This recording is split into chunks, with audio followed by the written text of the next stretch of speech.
Welcome to Free Flow, St. Lucia's best and biggest podcast. Let's get it. Yeah, man. Yeah, man, Ninja Dan. I never knew your name was Jonathan Sandros. You didn't know that? I just know you as Ninja Dan. Boy. I just know you as Uncle Ninja Dan. Boy, let me tell you something. A good thing you say that. My name is Jonathan Sandros. That is the name my mother and my father gave to me. That is the name the priest baptized me as. Now, on another level, that name is a Hesse.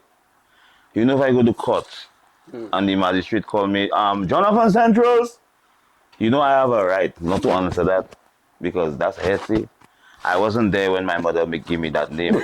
I wasn't there. I didn't have no knowledge of that name when I was a baby, so that's Hesse. So what you have knowledge of is Ninja Dan? Which one you have knowledge of? I and I. Which means more they do from where there. God is in front, I behind. That is the kind of mentality I have, always. You check it? Yeah, so most of the things I do in my life is more of thee than me. Thee is Jonathan, that is who the flesh, the Babylon, the system. But me, is behind Jonathan is more powerful. You check it? Yeah. That is thee. Yes, I. Yeah, man. Okay, I agree. So normally we have an icebreaker at the beginning of the show to, just kind of mellow out a little bit, kind of have some fun before we start the interesting questions and the interesting conversation. So the icebreaker I have for you today is dream dinner guest. All right, if you had the opportunity to speak with three people, to have dinner with three people, alive or dead, who would they be and why? Alive or dead? Yeah, three people, alive or dead. You having dinner. You shocked me there with that question, boy. The kind of one for you to ask me that kind of alive and dead. Alive or dead, anyone. It could be Three people? Yeah, three people. Okay, my mother, she's dead already. My grandmother, she's dead already also. The third person boy, who's that boy? Probably my best friend. Yeah. They're alive or? She alive, yeah. They're alive, okay. I read, but why your mother and your grandmother? Because my mother, I didn't raise with my mother, so I didn't spend no time with my mother. And my grandmother, on my mother's side, I didn't really raise with her neither. And the spirituality that I have, yeah, I got it from that side of my family. So that is why I would have dinner with them to explain to me a lot of things that happened in my life that I didn't know about, Yeah. Yeah, man. I understand. Boy, that's a deep thing. Yeah, that's a deep thing because a lot of us, I find, when I speak to other people, like I feel blessed in a way because I realize things that I have that other people didn't have. And simple things like, I know both my parents. Both my parents were there with me. So yeah, man, like a lot of people make me appreciate more the things I have. No, well, you see, in life they have different kind of children. Man, if I have to start telling you the kind of children they have broken children, they have unbroken children, they have traumatized children, they have untraumatized children. So you happen to be the lucky ones that happen to have your mother and your father. Very lucky. So the young girls and them that don't raise you for father, that's traumatized young girls. And majority of young girls traumatized the fact that their father is not there in the house. So they now not having that kind of emotional support because they always say boys for their mothers and girls for their fathers because girls have that connection to their fathers. So the fact that their father not there to give them that security, the inner child will protect them at the time. Yeah, the inner child will make their body shut down. But then when you see they grow into teenagers and them, they want grown men as the boyfriend because they want to try and find the father figure in that boyfriend. So and that is not a normal thing. That is a repercussion out of the trauma. And that same thing happening to our young men. The young men that don't have mothers with them, and not the fact that the mothers not there with them, the mothers working because of policy and the way society is. Our mothers have to be working 2-3 jobs a day. So the young men and them now, Rasta, when they grow up, they're looking for grown-up women with money and looking for that sugar mommy mentality in our women. So you find our society is broken, our society is imbalanced. You understand? Yeah, Yeah, man. Why your best friend? What? And you said that was a girl, yeah. right? A female. First of all, you don't normally hear fellas with female best friends. But Give me that story, that one is a man. special one. My best friend, I don't want to call her name out because she's that kind of shy girl. But she's a big boss, you know? She know herself. And we've been friends from ever since we used to go to Castries Comprehensive. And after we left Castries Comprehensive, we was working by Elliot. And then we end up bonding, you know? Now, in that bonding, you know, man and woman thing, the natural way, I go on to, you know, Yeah, man. a little more closer with my friend. But then she turn around and she tell me, Gassa, is your partner, eh? Just imagine I is a fella, Gassa. You want to roll on a fella, Gassa? So when she give me that analogy, guys, I just laugh, you know? And I say, You just cool out. I just cool out on that. And then, like, some inside wisdom at the time I was young, tell me, Gassa, it's better to be friends than to go the other way. Because if I go the other way, we will not be best friends. Because the other way now is a stupid way, you check it? And that is a lot of man problem. Lust. And a lot of man just mistake lust for love, you know? But we'll come to that. Yeah. Yeah, but that is how my best friend and I end up creating that special bond. So like brother and sister kind of vibe. Yeah, man. Yeah, man. If she had to punish me, if she had to put me in my place, if she had to correct me when I wrong, yeah, man, I take my correction and shut my mouth. And finish with that. You check it? Yeah, man. Okay, let's start from the beginning, though. Let's start from the beginning. Where it all started. How you came up. Where you from? What was it like growing up? Where you came from? Yeah, boy. I started from my mother, Teresa Sandros, deceased, and my father, Theophilus McGowan, from Bacatel area. But I remember as a little boy, the only memory I had with my mother when I was about 3 months, the most. And then after, and that is a trauma, to take me away from my mother and bring me by my grandparents. Boy, that traumatized me all of my childhood life. You understand? And raising with my grandparents, but like I would always be thinking about my mother because I seen all kind of children with their mother, but me. So I was like, boy, why I going through that torture so young? You check it because my grandparents and them are in the ignorance. Boy, them people are so wise. Then people would tie me to the chair onto the bed so I would not go and play with the children outside. Now somebody would watch that and see that as an abuse.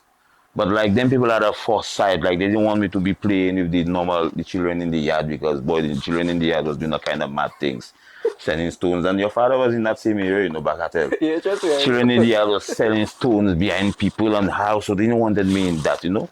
But I never time people to bed and jail. No, Like, never had that one. well, you see, old people, bro. Young people and old people is two different kind of principles, yeah? So the people can run behind me. Yeah, So yeah. they will tie me to the chair and then, you see when I escape, when I am tied up and I escape, Out of there. out of there. Now I know when I come back I get licks. So I enjoy my belly full. I go in the Marshall Field, I go in the Marshall River, I dive in the river, all kind of things. But I know when I reach home, licks. Yeah? So I prepare for my licks already. So that was the life I was living as a youth. And we was poor. You check, I remember when I was going to a master's school, my grandparents, you go hear me saying parents, because that is who my real parents were. That's who you grew up with. That's what I grew up with. So my grandparents would send me to the garden and my grandfather would bring me on fish with him. And them time I 7 years, 8 years. And I was a little youth and I have them big fish pot on my head. And I have to walk from Bagatelle to all Fuller Show. What? Yeah, man, 3 o'clock in the morning. For them time I hate my grandfather. I had to beat my grandfather and them because that man used to do me some serious measures. But as I've grown to a big man now, I understood what my grandfather was instilling in me. My grandfather and them raised me militant. And he used to always tell me, Jonathan, Learn them things as young, because when you see you get older, nobody not going to do them things for you. And that is so true, bro. For you to get somebody to come and do something for you now is a problem. So I'm so blessed and privileged that my father, my grandfather, my grandmother raised me militant in terms of being a farmer, a fisherman, and many other trades, you know. Yeah, man. Yeah, man, I really love that for you because you self-sustaining now. Nobody can tell you nothing. You could do everything for yourself. Yeah. At what point did you start getting into the music? Did you develop that love and that passion and that skill for the Boy, music? when you talk about music, I used to I used to see my cousin, my big cousin Muggs. Muggs was a renowned keyboard player in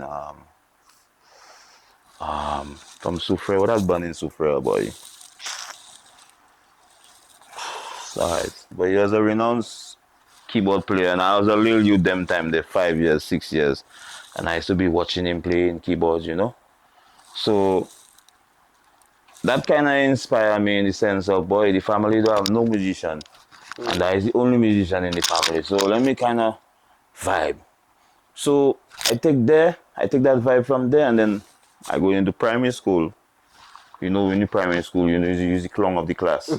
Fellas beating drums on the desk, and when fellas beating drums on the desk, you singing, you dancing, you chatting, you toasting. What primary school? Master primary Pasha, school. okay. Yeah. So that is where I get the taste of entertaining. And then okay, so you got the taste for entertainment. When did you see the when you get the desire to perform that kind of thing? At Castries Comprehensive. Okay, at I different was shows. a young invader at the time. Because you remember them time they have inter-school calypso competition, Yeah. Hess, Atikaro and Karo and thing. Yeah. So I was representing Compre as young invader, you know. Okay. And but I always had that fear of the mic or being on stage or being in Uh the spotlight. So I had to frame some kind of psychological way where I could hide my face. Which I guess why I call myself the young invader. okay, so you And actually were in the mass. yeah, man. And then when I left Compre now, I went into dancehall because dancehall was more the young people thing. The them time they didn't have soca in St. Lucia, they had fast calypso, you check. So the youths and them are more gravitated to the dancehall side of vibe, and everybody, their role model was Bounty Killer and Beanie Man and them kind of vibe. Mad Cobra and all Mad them. Cobra and them kind of vibe there. But then a year, 2 years of that performing on Green Synergy or performing on Guinea's freestyle competition or performing Pigeon Point, I realized I'm not bringing no money for us. Sometimes you find Hot FM do a show, Hot Grunks, bring 20 something artists, and the local artist getting $100. I say, What? boy, they're cutting it for me. Yes, So I remember I telling my child mother at the time, you know, I go stop them dancehall thing because they are bringing no money for me and thing in St. Lucia. So she said, what you go sing? I say, well, boy, I go try and sing soca. She said, you singing soca? I said, so I'm do that. She said, well, I don't see you singing soca. I said, well, there's a first time for something. All right. So she tell me, how, you go make it. I said, I don't even start yet, you tell me I go make it. I say, see for what you tell me there, I will more than make it. She tell me, I dare to see. And that was it. My first song was Kick to the Right Karate, Kick to the Left Karate. And that was a new thing for the soca in the sense of my voice. My voice was more like a Bounty Killer voice. So putting a Bounty Killer voice on a soca rhythm was like the new thing in St. Lucia. They call raga soca. Now you know I kinda realize I recognize what you say where you said that after you finish the performing in the secondary school you move kinda into dancehall because when I listen to your songs, even especially when I listen to your freestyles, I get like a dancehall kind of feel to what you say in a dancehall, even like a Taurus Riley kind of thing and a Ice Everything. Sasha kind of Everything. feel to what you Everything. do. Yeah, Because man, you yeah, see, man. most of our soca artists, I don't know about the new ones. I could tell you about the foundation ones, the Ricky T's and them, Crocodile, Nigel Nicholas, them guys there. All of us is dancehall artists. But the thing is that dancehall wasn't cutting it for us. We wasn't getting no paper. We had families, we had children, we had to take care of our responsibilities, and dancehall wasn't cutting it. Yeah, or FM as one of the producers or the promoters wasn't cutting it for us. So hence now, I end up singing soca I sing soca for 2 years with TOT as new members, yeah? And when I realized, boy, that's too slow for me in the sense of I alone singing raga soca and everybody else singing calypso and fast calypso, I realized, boy, that had the place for me. But I still respect them for giving me the opportunity and for giving me the avenue. But I had something inside of me that said, no, no, no, no, no, Ninja. You need your own vibe. And I remember going to the States and speaking to a guy named Brown and telling him, I said, what you feel? Them that my smaller. So I said, I said, what you feel? I said, if I start my little tent and thing, I said, man, tell me, you feel you have the mind, the ambition to start a tent? I said, yes, yes. He said, you sure, Ninja? I said, yes, yes, I could do it. He said, well, if you could do it, I said, when you go back home, do it. Do it. So I meet Kayo. I tell Kayo, that's how I feel you got to start a tent, you know. Kayo say, how you doing that, Dan? I say, how I doing it? Watch it. And then I start linking up different artists from all around St. Lucia. Nicole, Manchas, Yadi, MJ, you name it. GOB, and young producers, them time they Courtney Louis, all them men was young producers. Penn wasn't even wasn't even there. Penn was still going to school. And you just rally all them people together and say, hey, whoa, I want to represent y'all. Now, for the powers that be to give me a blight, you'll have to say, well, boy, I'm representing y'all and all of us representing soca and thing. And they say, and they say, yeah. So all them artists, that initial artists, they give me the leadership badge to represent them, and that is how ND Soca Stadium are coming out. Wow. 1 year, 2 years, 3 years, 4 years, and then if you see, right now, looking back at 20 years later, you could see the amount of hundreds of artists we have now, and Denry segment artists, and soca artists, and raga soca artists, and trap artists. Yeah, me say you're getting the history, the real history from the OG, one of the Yeah, OGs man. of soca. What? Yeah, man. I remember when I opened NG Soca Stage, the first time I didn't get no subvention, no sponsorship, was the man on the streets that gave me sponsorship and tell me, well, they believe in me. You check, so I tell them, guys, all them youths I have there that want to sing soca, if I don't get the help or I get the support, them youths and them go back on the streets because I went and pick up them youths on the streets, Isla Man, in the CDC, Cupid, Grass Street. You check it, different people from different places, get out of there, come out of the gutters and put them on a platform. You check it, and they are one-to-man. They tell me no, you know. When they tell me no, I want to leave the office. I turn around and I tell them, my boss, even though it's 1 cent, you know, I trying to ridicule them, even though it's 1 cent, so you check it to help me to put something on. They say, Ninja, I say, you really have guts, you know, who gave me $50, who gave me $100, who gave me $500, and that's how NG ended up coming out for the first 2 years. And this, the monies and the support and thing from the Mahalewe people, the ghetto man, the ghetto bosses, the gangster bosses, different people that check it on the streets. That is how they end up helping NG Soca Stage. And after that, NG Soca Stage just exploded. Wow. You check it, that is the likes of Superman and the best of the best. You check? Yeah, man. Yeah, boy, man. that just shows you see determination. When you determine, when you want something to happen, you could create anything, you know, you create something out of absolutely nothing. And I didn't have nothing, bro. Nothing. I didn't have the education. I didn't have the background. I didn't have the advice or the guidance from no bigger people than me. It was just me and my consciousness. That's why you inspiring me. You making me feel like what I trying to do there will. Yeah, man. Because you started something from absolutely nothing. That's still shocking me. You Bro, have nothing. Let me tell you that Teddy Francis, them time was the executive director of CDF. When I come and tell him I want to open my tent, the man tell me, you mad? He's a madman. What do you know about tent? So you see, anytime I start doing something and somebody challenge me, that's the best thing that could ever happen to me. Now I want to do it. And 4 years after that, 4 years after that, Teddy Francis and all the soca artists, we on a thing, on a float, Eastern Parkway. Yeah? The biggest shock ever, St. Lucia. Eastern Park. When the music starts, boy, Teddy Francis start taking pills because, boy, the place getting shaking, start seeing Lucians, start jumping up and things. I then tell him, boss, relax. I say, what to you there? He say, oh, you're hot. I never know Lucia art is bad, son. You check it? He say, boy, I say, you remember you called me a madman, eh? He say, no, you're not mad again. I say, I'm not mad again. I say, all right. And that is how soca music ended up taking off in St. Lucia, you know. This episode is brought to you by Melior. If your business still runs on spreadsheets, it's time to evolve. Forget outsourcing overseas. The Caribbean's tech powerhouse is already here. Melior. Melior turns complex ideas into clean, functional systems that move your business forward. Whether that be AI chatbots, web designs, apps for your business, or basic optimization that streamline tasks and save time, Melior does it all. Their mission is simple: to make technology work for you and not the other way around.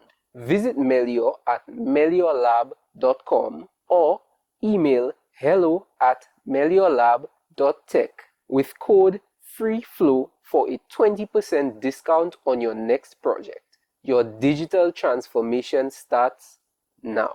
You ever had a job apart from being an artist? No, I had a job when I just left school. Where was that? I was working at Elliott Enterprise. What's that? Elliott Enterprise has a Grizzly parts department. They used to sell vehicles, like Daihatsu vehicles. That was the dealership for Daihatsu vehicles, Mr. Clapp, Mr. Elliott. Yes, I used to be selling parts. But apart from that, I never really worked for nobody, yeah, man. So, boy, home All my life, all your life. I work for myself, bro. So now, I'm a farmer, I'm a fisherman, I'm a businessman, I'm a counselor, I'm a lecturer, I'm a youth development officer, I'm a founder of Rise St. Lucia Inc. I'm a founder of NG Soca Stage. Everything, eh? I'm the founder of my new company now, JSR Enterprise, and like, yeah, man. What are some of the people and stuff that really help, and are you talking about St. Lucian people that really help influence your energy and your style when it comes to the music you create and stuff? Well, that is a difficult question, eh? I feel like you didn't have much influence from St. Lucia. It was more. No. I trying to structure the question and make sure I answer it properly. Invader was my top of the list, and Ashanti were my two first icons that kind of influenced me to be who I is today. Invader in the sense of his creativity and his charisma, you know, his wittiness in terms of his words and his craft, and the boss just bad. Now the other bad man for me again is Ashanti, his charisma, his wittiness and his words. Now Ashanti is a special because Ashanti, when he's singing in not just words, but he's singing in body language as well. So that used to captivate me as a youth. And I used to compare the two of them and I say, wow, which one better, boy? Which one? Either that one now. I was more gravitating to Invader because Invader was like the evolutionist of his time. And I was the evolutionist of my time. So I resonated with him more. But I still love Ashanti because Ashanti was just a magician in terms of how the boss delivered in his music and how the boss would, you know? Yeah, and so these two men there from St. Lucia was my icons. And my other icon, well, not from St. Lucia, was Bunji Garlin. Yeah? And that's another story behind it. Because that man said was my spiritual brother. He tried showing you? Let me give you all of that. When I was walking in Tongue, them time I just started singing soca.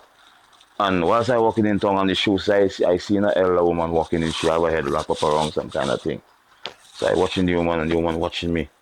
I sizing up the woman and the woman sizing me down. You check it? So I say in my mind, who's that woman, boy? The woman saying in my mind, who's that man? So she go on her business, I go on my business. So I went by Debbie's, you know, in the show city, Debbie's, where they used to do them CDs and things there. So Hall was there and thing, and I start singing and toasting on the mic. So the same woman now, she come in the shop and she say, young man, who are you? So I watch her. I size her. I say, my name is Ninja Don, ma'am. She said, you don't look like a ninja. Boy, I get vexed because them time I young and stupid and arrogant. So one time I tell the woman, who are you? She said, you don't have to know me, but I don't see a ninja in you. I said, what you see in me, my lady? She said, I see the messenger. I said, what you see? She said, the messenger. I said, Nyak. I don't like that name. She said, you don't understand that name. And you will not understand that name many, many years to come. You will not understand that name. She was right. And that lady was the Calypso queen of the world, bro, that was singing Sandra. Wow. So that woman take my hand and that woman put my hand to the ground and she put my hand to the sky and she put my hand to the ground and she put my hand. She said, "May I bless you because I found my son." And she said, "You know who's your brother?" I watch her with a little tear in my eyes because that woman done traumatized before she tell me that. She tell me, "You know who's your brother?" I said, "No." "Ian Alvarez." I said, "Who's Ian Alvarez?" She said, "Bunji Garlin." I said, "Bunji Garlin is my brother, the lady?" She tell me, "Yes. Bunji Garlin is your spiritual brother. You all have the same clan, you all have the same vibe, and I'm your mother." Wow. So that is how the Bunji Garlin and I vibe end up thinking. Check it. Wow. That's a powerful Boy, story. that is a powerful story. But you Wow. see, Wow. people, I doesn't tell people them stories because, boy, Lucian not ready for that yet. Boy, no, well, they have to be ready for that because they have to. People have to hear the stories, you know. People Yeah, have to man, know yeah, where man. you come from. Yeah, Yeah, man. man. Wow. So, okay, I know you've been involved in so many anti-crime and stop the violence kind of things. Getting a lot of people out of just the ghetto and just being basically wasting their time and wasting their life. All right. What made you want to get into that kind of thing? One, um, raising in a poor family and raising and seeing how youths coming out of poverty, how they end up being in the future. For example, in the prison, you see a lot of young men that come from broken homes or dysfunctional homes and come from in the house of or environment of poverty. So I was part of that too. I raised up amongst them kind of. And the reason why my grandmother name is to tie my foot, just for me not to line with the other children that was doing things, mischievous things. I go say crime, but mischievous things like smoking and doing fighting and them kind of thing. Now I want to be amongst that too because I as a youth, as a young boy, you want to be liming around young boys, but when you see your grandmother tying you and them kind of thing, that making you get rebellious.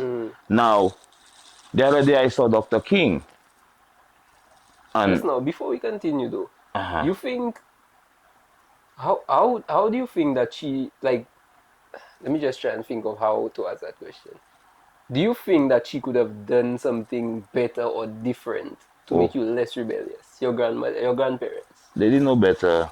But do you think that they could have done anything They different or better? should have done it differently, but they did not know better. And the reason why I say they did not know better because when I listen to them of their parents and how their parents raised them, I get it good. Yeah, now that's true, you I know. get it good. That's true. The generation after getting it Let me tell you easier something. The generation now today doesn't get licks. You at see, all. my generation, our parents was beating us That was with abuse. wire, That was abuse. bamboo, bucket, iron, stick, Balapot. stone, block. And sometimes if they feel like the leaks they do you nothing because guys we used to put thing on our back and put 5 pans and put sponge on our back. So when you see the pa pa pa, we are feeling nothing. Yeah, We you. are shaking our car, you're feeling nothing. But then they used to put us to kneel long on the gravel, on the concrete for sometimes a whole 40 minutes or hour and then put you two big stones in your hand. Now them things that make me Oi. get militant, you know. That's the kind of training. Them things condition me to be the kind of man I is today. You check? So, back to the question you asked me. Yeah. So, uh, they end up saying Dr. King on an ad, and a dead body was on the platform, and it had a tag on it. Like, you check it? And it says, "Stop the violence." And something inside of me, not me, not Jonathan, but something inside of me say, link up that man. So I say, well, why I have to link up that man? I think they link up that man, you know. So they was going England and perform, and then as Dr. King was going in the States and some meeting thing, and I say, hey, I say, Dr. King, I say, you is the man I see on the TV for stop the violence. I say, you really want to stop violence? Now then time I still stupid. You say, yeah man. I say, all right. When I come from England, I go link you up and then we go take it from there. So when I came from England, I link him up. Him and Dr. Bud, we had a meeting. So the spirit let me test them, you know, to see if they're real or if they're genuine. So I roll a big joint. I say, can I roll my joint and can I smoke my joint in front of you? They say, yeah, go ahead. I say, ah, you're real. And then bam, bam, bam, I give them the blueprint for what Rise and Lucia was. or what Rise and Lucia is supposed to be in terms of crime prevention, respect, and social issues and social development, and what vision and foresight I have for the youths of St. Lucia. You check it, I put that on a blueprint. And you could have seen what Rise have done over the years in terms of sending youths to scholarships, to university, to surgery, to books, to groceries, to households, to counseling, you name it, to crime prevention, to violence interruption, and you name it, bro. I feel Rise has entered every household in different capacities. Wow. To just inform people that just they're not familiar with what Rice and Lucia is. What is Rice and Lucia? Rise and Lucia is a NGO, is a non-governmental organization. Myself, Dr. King, Dr. Bird, Dr. Cherry, we are directors or founding directors. And basically what we do, we just develop solutions, develop youths in St. Lucia, develop communities when it comes to respect and integrity, you name it, education, health-wise. Yeah, that's Okay. what it's about. All right. For somebody that was involved in so many of these things, getting caught up in what you got caught up in, how did that feel for you? Boy, that mashed me up. Eh? Now, before I even say that mashed me up, I didn't do nothing. Eh? Straight. I didn't do nothing. And the first 3 months of my incarceration, I thought it was a joke. Yeah? Because if Wow. you know you're doing nothing, killer, you base your mind, well, boy, it's some kind of papi should have going up Almost there, like like you in denial, reality some playing a kind joke of on you. misidentity or some kind of thing. So the reality do hit me yet, you know? Boy, And that's scary. whilst I reaching up there, boy, there are people that taunting me and saying, but you singing, you doing this, stop the violence, and you kill somebody and you this. And like, it still hit me yet. Like, I still laughing and I still like, I'm still in the Ninja Dan vibe, like celebrity status, them kind of vibe there. That is when 3 months pass and I am locked up in a condemned cell. And I end up hearing the news saying, boy, Ninja Dan behind bars. That is when it finally hit me. And like, boy, it shook me and it traumatized me. Like, what the hell I doing here, boy? Like, where God and how God they do this for me and how God they make that door happen to me and how God put me inside. And then I say, you see that? Boy, suicide, Mm. suicide, suicide.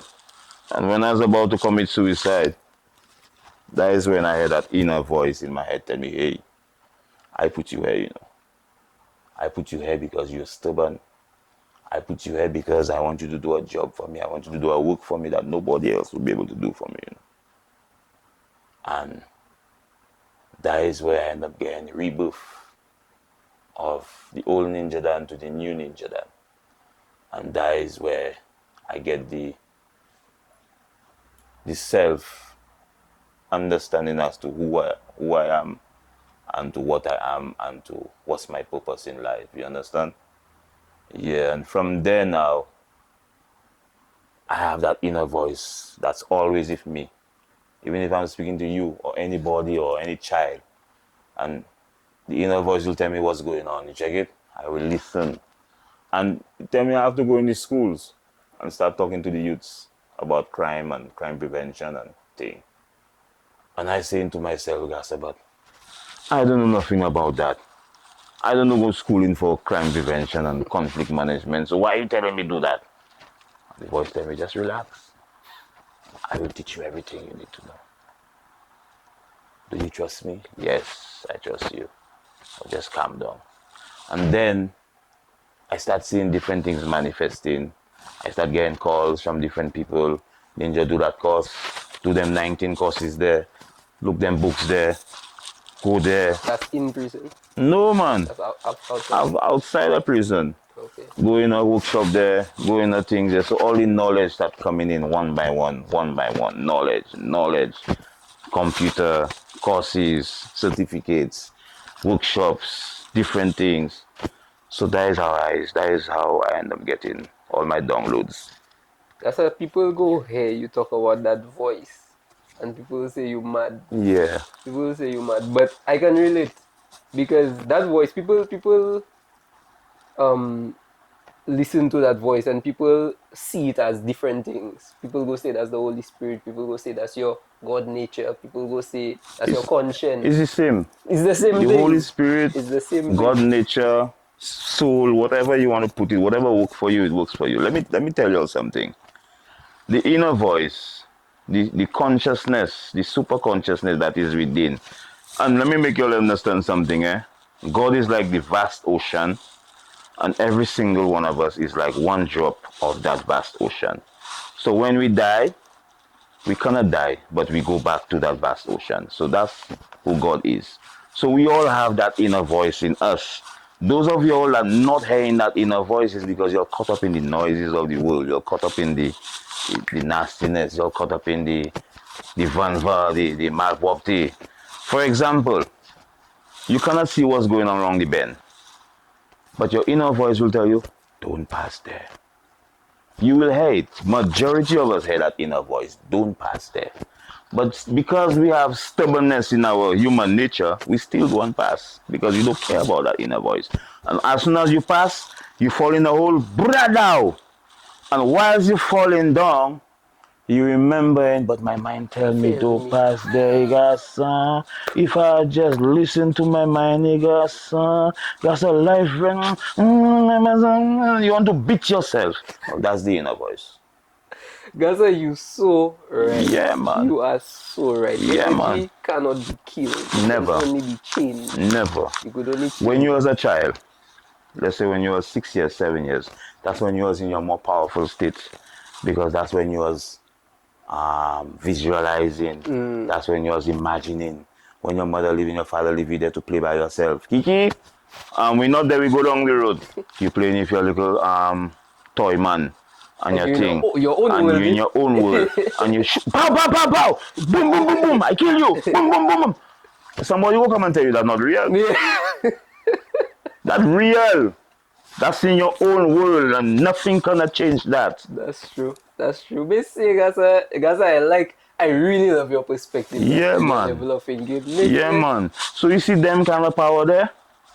As a big man, whatever I want, I think it, brother. If I just not think it alone, I write it. I want a big house. I want this. I think it. I write it. I feel it. Yes, but I will live in my big house. So yes, I want that there. I want that there, and put my foot up. Put my bare foot up. Yeah, so I want it, and that is how the power is. Simple. Not no PhD and not no doctorate and not no go to school and get all them things. Sorry, people.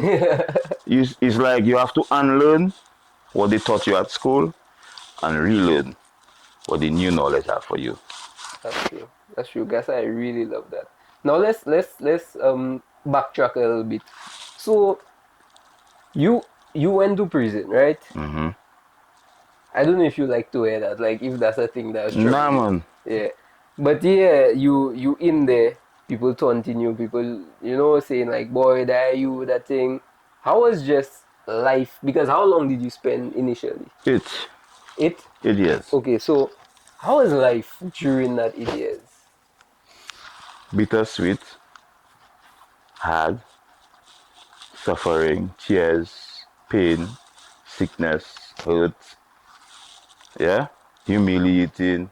But out of it all, I can't say it was a great experience because in all that I was going through in prison, everything taught me a lesson. Everything taught me a lesson. Everything made me a better person. I think you chose to learn a lesson from everything. Because I think people can go through your same experience and not learn anything from it. Because I am who I am, and I never knew that I had a calling from when I was young. 7 years I had a calling. So my calling was to go inside there. And even before I went inside there, Dr. King and I went in the prison and have a meeting with the board of directors. And I sit down at the head of the table and I'm telling them, I say, Dr. King, you have to give them people 5 grand, give them people 5 grand for the medical, give them people 5 grand for the workshop, what do you call that again? Yeah. And then after the meeting, When you go in downstairs, I say, Doc, that's why one of us have to be inside of there, you know. Wow. He said, really? I say, yeah, man, because you see upstairs there, what I've gone upstairs, I don't feel that vibe, you know. He said, okay, Jonathan, when you get back. Yeah, when I get back, was to go back inside Borderline now Wow. That's as a criminal, you understand? wow. That's crazy, boy. That is crazy. So, what did you actually plea? Did you plea? Did you make a plea? Well, but I was in the latter ends. I was fighting my case. I fight my case. I fight my case. Now, can you imagine you're fighting a case that don't have no witness, no evidence on you? And then when it comes to the trial is like a big mockery of society or of taxpayers' money. Because you just bringing me to trial just because I'm Ninja Dan. Or just because, well, boy, you're going to make a position on my head. Yeah, but they have no evidence. They have no witness that say, boy, they see a crime or they witness a crime. Yeah, you just have me there. And I go in through the process. But whilst I going through the process, I seen like a lot of things not matching up. So like you'll have a trial for 3 months, but then out of that 3 months, you telling me you have a scientist in England that's spending, you have to spend how much of thousands of dollars for St. Lucia to just for that scientist to go in a courthouse and tell you that the drop of blood you'll see on the man's shoe is a drop of Guinness. So the evidence is inconclusive. That's 3 months. And then for the judge to come and say, mistrial just because one jury says she's undecided. Other 12 juries say not guilty, but one jury say undecided. You as the judge supposed to come in as the 12 juror and say, okay, case dismissed. You come and you say, undecided. mistrial. They wanted to put you there. Mistrial. They wanted to put you there. So after that mistrial now, my lawyers and them come back and charge me 100 grand. Bro, I tell them and I'm not paying that straight. If it's jail, I have to stay. If jail want me to stay in jail, so be it. What? Yeah, and then a year after, I end up hiring another lawyer. And then when the other lawyer come and tell me about the plea bargain. I tell him, man, I'm not on that, bro. They never had no evidence. They never had none. So why would I come and talk about a plea bargain? I tell him, man, bro, fight my case for me. I pay you to fight my case. I must still come and tell me, boy, the people say, boy, it's a plea bargain and ting. And all that is the time you inside already. Yeah. So I tell them, man, I'm not on that. So the two partners ask me, they take the plea bargain. So when they go, the judge tell them, no, it's not the all I want. It's you. Yeah. What? Yeah, so my partners come and cry for me and tell me, boy, done, we can't stay in jail again and ting. And so I take a bow. And even when I take the bow, the judge tell me, boy, the judge give me 20 years. After them give me a plea bargain and they tell me, I will do time served because I already spent 8 years. Then they will give me 20 years, just that. And What was your mind telling you when they at that point when they tell you they give me 20 years? I was just numb. Boy. When everybody else around me was crying and quarreling and vexed and thing, I was just numb. I was just calm. Like I wasn't even there. I can imagine. And then people come and put a mask over my face and tell me they're bringing me where they're bringing me. I say, no, you're putting no mask on my face, boss. They already give me time. You don't put no mask on my face. I say, what are you putting mask on my face for? Just for police in khaki to run behind a van, they have a mask on my face running in tongue like it's a big mockery thing, Rasta. Like I kill a president or I kill a queen or I kill something. I didn't kill nobody, brother. And I have to be going through that. So right now, when I went to Court of Appeal say, come, let me see that paper. Who is the judge that did this? And they mention the judge name. She said, that judge need to take a jail. What's her name?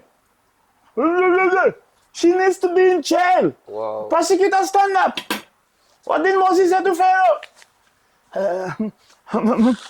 My lady, we're not in church. What?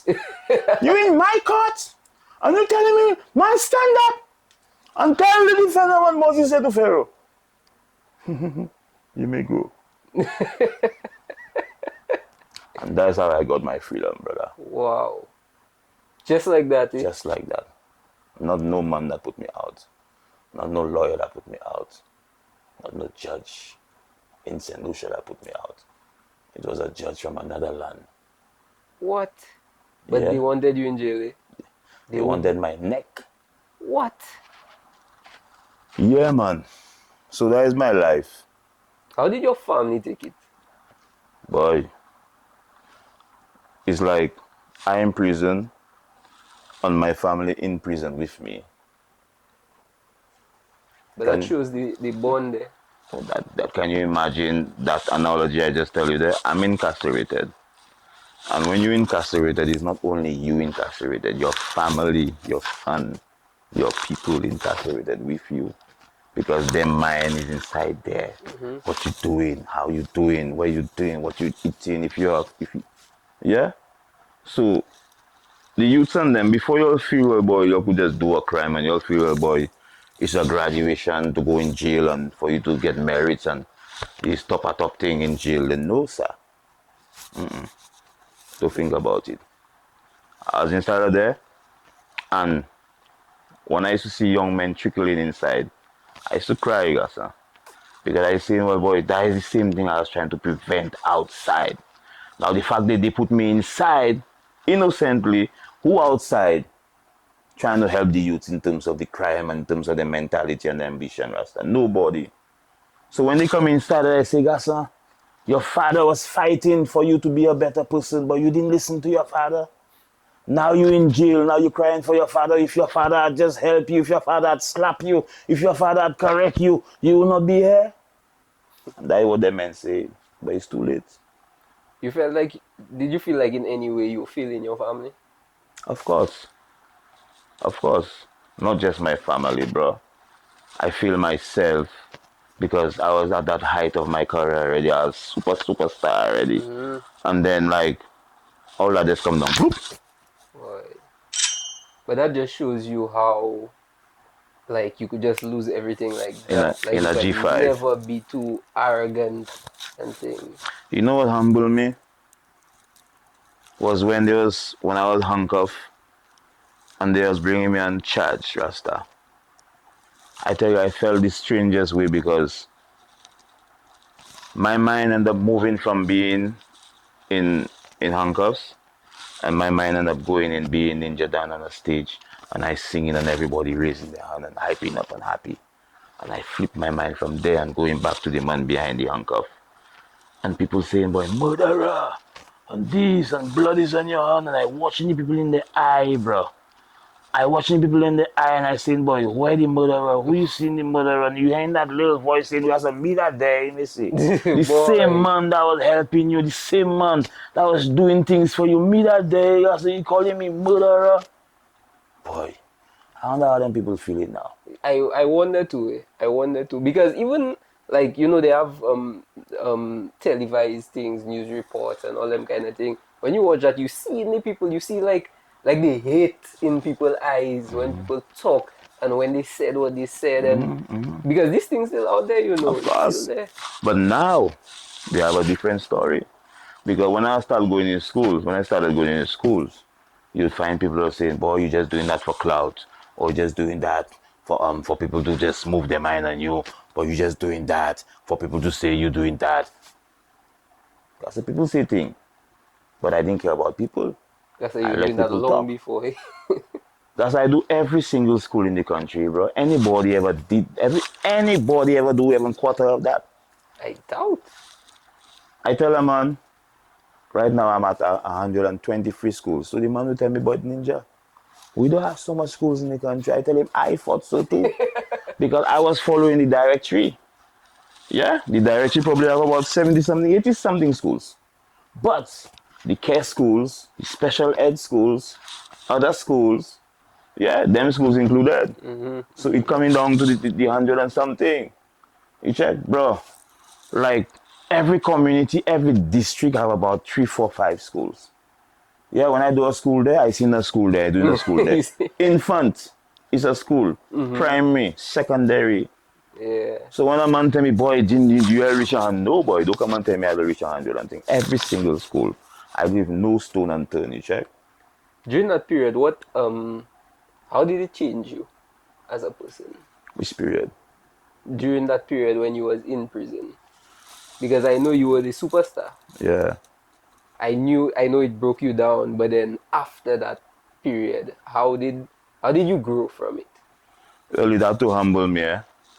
When I say humble me, in terms of being the arrogant, being the superstar, celebrity, all up in your face, big bad ninja then.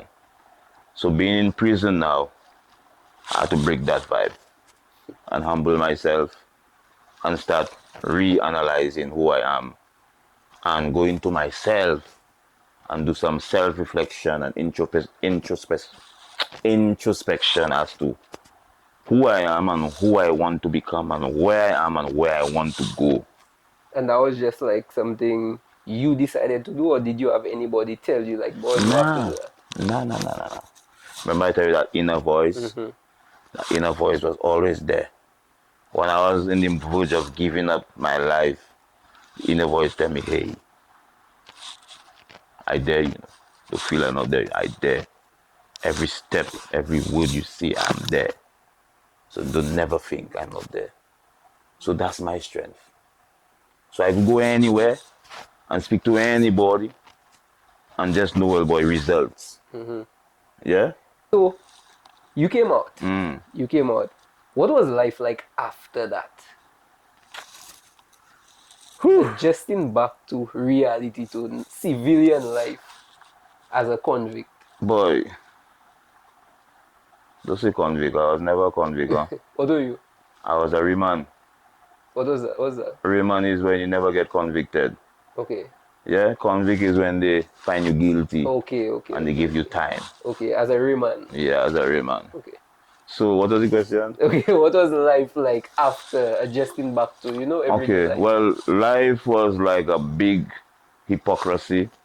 Society have that thing about stereotyping and discrimination. Boy, when you see you come out of jail, that's 100% in your face. Your family, your friends, people that are not your friends, they even encouraging other people to do come around you, don't talk to you, do deal with you because you're a murderer. Yeah, so they have you in that box, and from time you see they have you in that box, they go and sleep with that in their mind that this man is a murderer and you're in that box. So that is what they tell everybody. So everybody like want to deal with you for a long stick. Yeah. At a distance. Yeah, man. I mean, it was traumatizing for me because everywhere I was passing, people tell me, boy, they go kill you. Be careful. They go shoot you. They go this. I be like tired of hearing that until I just make a song about that and tell people, don't fret for me. Don't fret for me because God is with me. And if you all don't know what I mean by God is with me, you will see what God is with me is. And that was it. When you look back at just that entire experience to when you came out and everything before that, do you even recognize the person that went into prison? If I recognize the person that went into The you prison, that went into prison. of course. Sometimes I still admire the me that went into prison because the me that went into prison was young and more agile and more, you know, um, people's person or like the kind of the ninja that everybody go like, yeah. Yeah. But the ninja done now is a totally different ninja done.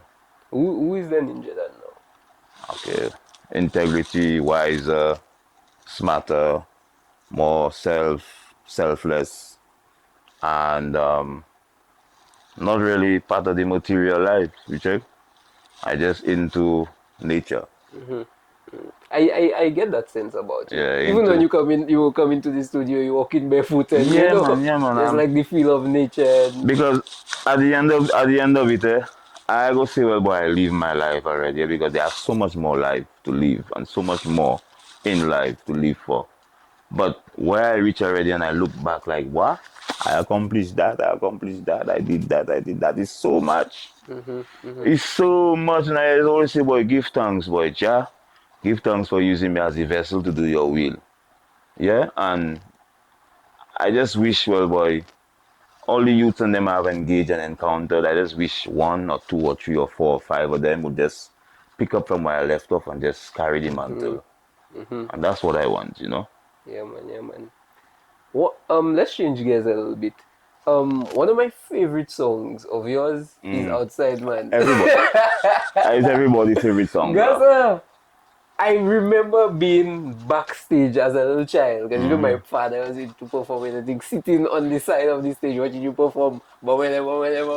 Gaza, I remember that, and I don't know your songs just have a feel and an energy and a story. There's always some kind of storytelling and that kind of thing when it comes to your music, Gaza. What's your creative process when it comes to creating your music? But where you get that question from, bro? What's your creative process? How do you create a song? How do you, because I know some people probably listen to a beat and then they probably freestyle on the beat and clean it up. Some people write first and then they put a beat to it. I don't know what's your Okay, so I have, as you said earlier on, there is two Ninja Dance. So the Ninja Dan before, if you listen to his songs, you will hear of that Ninja Dan. Some Pamela, don't care, ting. But the Ninja Dan now, you could see well boy is a transition Ninja Dan, more wise, very, I don't have to say it, you'll know. You'll let's see, you'll let's hear.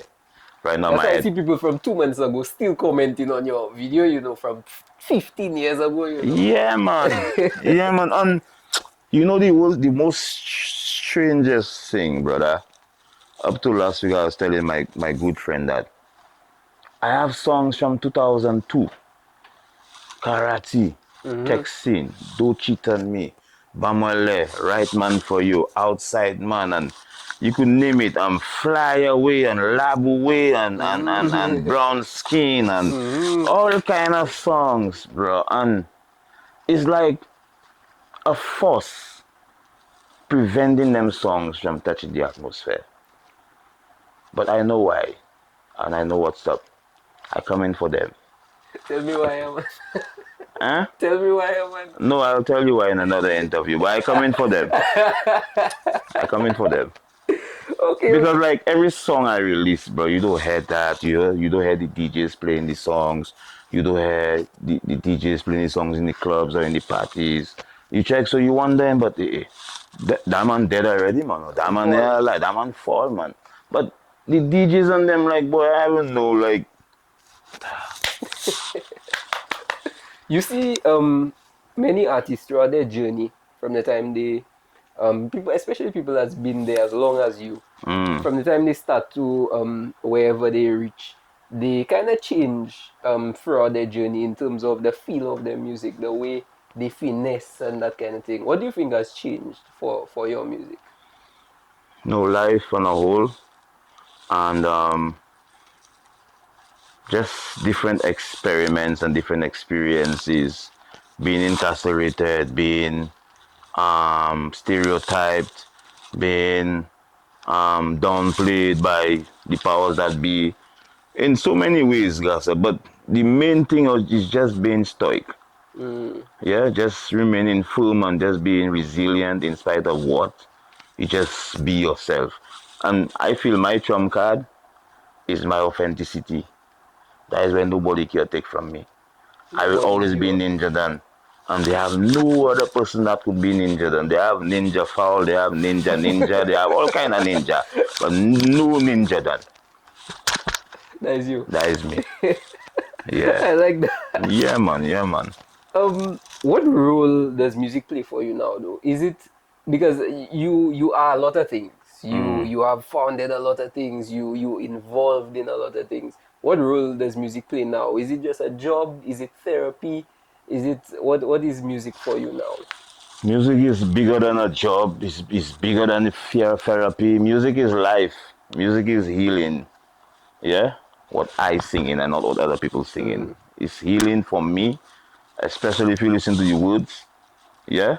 And my music, as singing Sandra said 25 years ago, The Messenger. So I always have the message either direct or indirect in the songs of Ninja Dan.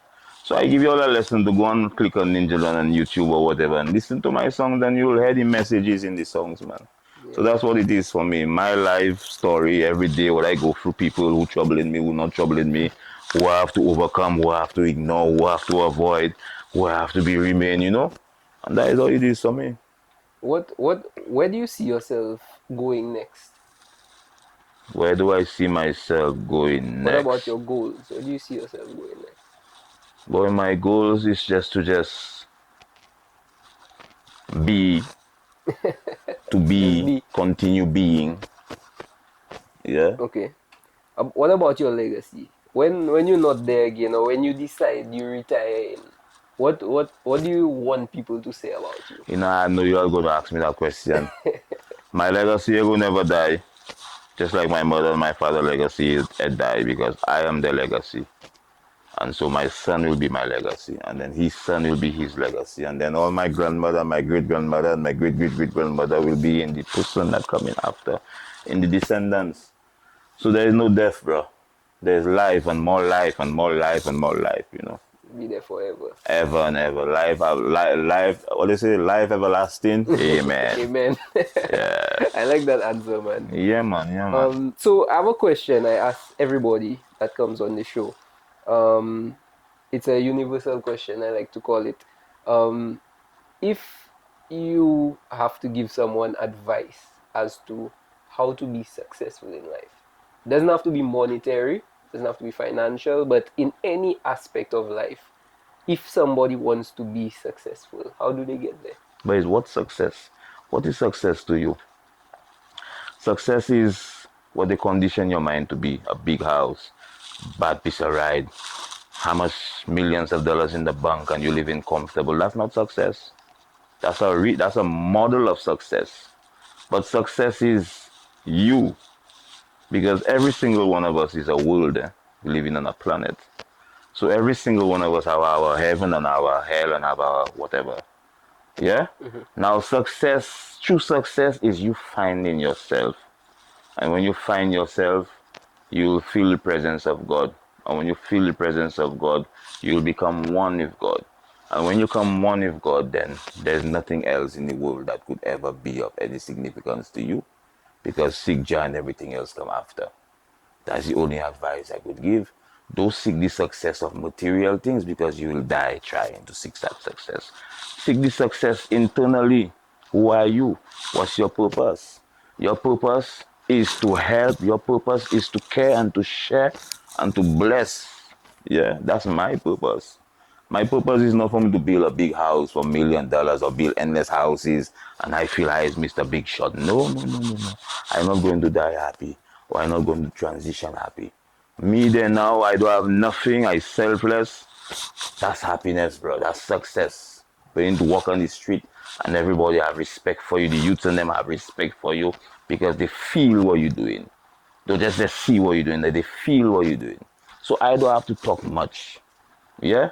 I don't have nothing to prove to nobody. I just trod in the trad. You try and beat my mark. You try and walk in the footsteps of I. Yeah? You try and beat what I've accomplished in life and you better yourself. You be the best version of yourself. Touch me on that. Yeah, man. That's towards the end of the show, I like to do a little game. Alright? So the game I have for today is Would You Rather? Okay? So it's a quick fire Would You Rather. Would I rather? Would You Rather? Yes, that's the name of the game. Now, let me explain the game to you. What I will do is ask you a series of impossible questions. So basically hard questions, that not realistic questions. Okay. And what you have to do is one, try to answer as quick as possible, and two, well, obviously, and with one of the options I give you. So I'll give you two options, and you just answer as quick as possible. Okay. All right? So, would you rather no music or no money? No music. Which is better, groovy or power? Groovy. Would you rather headline a show in St. Lucia or perform on the biggest stage internationally? Perform on the biggest stage international. Would you rather write a hit song for someone else or have a hit song written for you? I rather write a rich song for someone else. Would you rather lose your voice before a major show or your DJ mess up your whole set? My DJ mess up my whole set. Would you rather have one massive hit song that defines your career or steady success, no mega hit? Steady success, no mega hit. Okay. Would you rather never perform in Carnival again or never release new music again? Never perform in Carnival again. Would you rather never be loved locally or never be recognized globally? Never be loved locally. I like the way you think. Would you rather collab with Marshall Montano or collab with Kes? I collab with Kes. Would you rather win road match or have a song that people play every carnival for the next 10 years? I rather that the last one. 10 years? Yeah. Would you rather perform in the rain or in the blazing sun? The rain. You answer that too fast. Laboué. Laboué. Yeah, man. Jump in the mud. Yeah, man. Would you rather get booed at Soca Monarch or forget your lyrics on live TV? Forget my lyrics on live TV. Would you rather go back to your first performance or fast forward to your biggest dream on stage? Fast forward to my biggest dream on stage. Thank you for being here, my brother. Yeah, my Thank you brother, so much. boy, It you was boy. a pleasure having you, man. Boy, trust me, not anybody that getting me, huh? Well, You see, thank you if so you much. didn't say Superman son killer, I would have dodged you. Thank you Yeah, so but much. I for remember being that. I remember that to Dimple when I was singing outside, man. Boy, used to be smiling, you know. Yeah, man. But yes, where can people follow you? Oh, YouTube, Facebook, Instagram, Ninja Dan. Yeah, Facebook is Jonathan Sandros. That's my real name. Oh, that's my Babylon name, my systematic name. And yeah, YouTube Ninja Dan, Facebook Jonathan Sandros, Instagram Ninja Dan. You have XD. any upcoming events, any businesses you want to put out there? Boy, I have so much upcoming events. I don't even know where to start. I just know, well, boy, I just completed the school's program in the sense of the crime prevention program that I've done every school. I only missing Moshi. And after I've completed that Moshi school, then now I'm going to come and tackle the parents. Because I realize the children are not themselves unless they follow the patterns of the parents. So if teachers smart and you want to know what's going inside of Miss Grady house, just watch Miss Grady child. Everything Miss Grady child doing, that's what Miss Grady is doing. So our children now mimicking our fathers and their mothers, and they coming back in the school and they being bullies. And we thinking about why the youth and them being bullies. So right now I've done all children in the island. So right now I'm coming for all parents in the island. So you all have that mutual engagement. So when your child come and tell you something about mommy, Daddy, God is within me, now you all have a better understanding of what the children talking, you are running on the children, you know. So you all could have proper communications amongst yourself. And if you don't do that, then it's chaos in the country. Soca, when it comes to Soca, boy, watch out. Something big is coming out next year. When it comes to Ninja Dan, I'm not going to let the cat out of the bag. And Tewe Vaval, many things coming out next year. Just watch out. Guys, make sure you all follow the Dan. Yeah, man. Alright, make sure you like, subscribe, share, comment, all that good stuff. And we'll see you in the next one. Yeah, man. Big up. Peace.